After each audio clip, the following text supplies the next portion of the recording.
Hello, welcome again. We have a trigonometric equation to solve here. We are told to solve 2 sine theta minus 30 degrees is equal to tan 45 degrees for the given range whereby theta degrees must lie between 0 degrees and 360 degrees. Let's see how we can solve this problem. 2 sine theta minus 30 degrees will be equal to tan 45 degrees.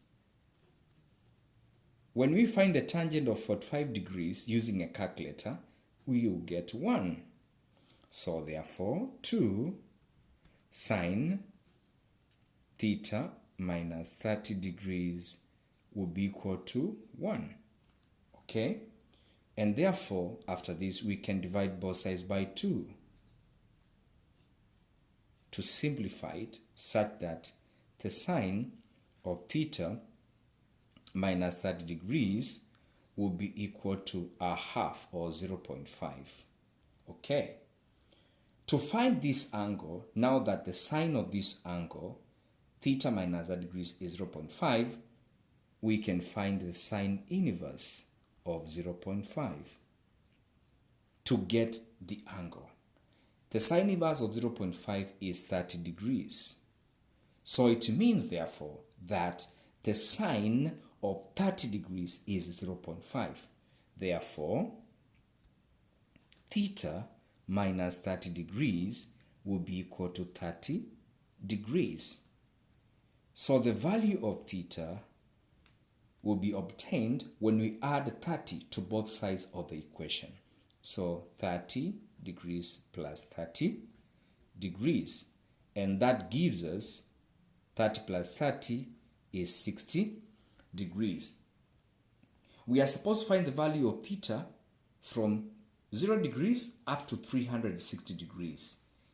Any angles within that range, the values of theta will be the answers that we need, and that is what we need to find. So the first one is 60 degrees. We may have another angle. In the unit circle, just draw a simple unit circle. It doesn't have to be a perfect circle. It's a sketch, all right?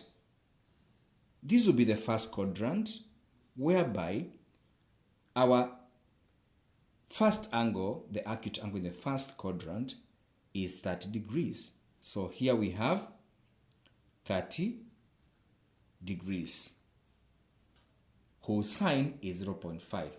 It's a positive ratio, 0.5. So in the first quadrant, all the trigonometric ratios are positive: sines, tangents, and cosines. In the second quadrant, only sines are positive. And since this is a positive ratio, it means that we have another angle in the second quadrant whose sine is also 0.5. And how do you get it?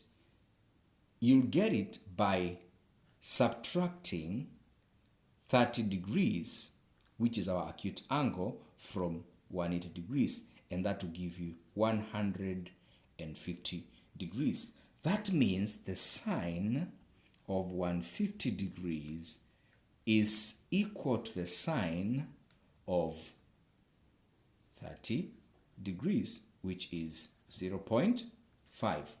So therefore, if that is the case, then theta minus 30 degrees is equal to 150.